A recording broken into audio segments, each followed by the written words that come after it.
और आपको यहाँ अहम खबर से आगाह करेंगे। पीटीआई के रहनुमा आमिर डोगर को गिरफ्तार कर लिया गया है। अहम खबर से आगाह कर रहे हैं, पीटीआई के रहनुमा आमिर डोगर को गिरफ्तार कर लिया गया है।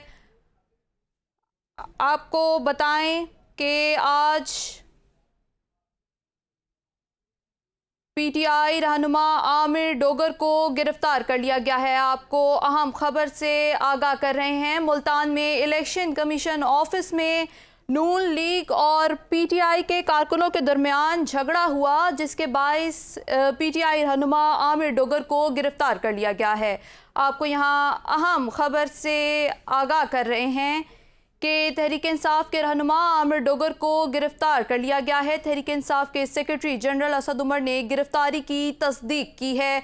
अहम खबर से आगाह कर रहे हैं, तहरीक इंसाफ पीटीआई रहनुमा आमिर डोगर को गिरफ्तार कर लिया गया है।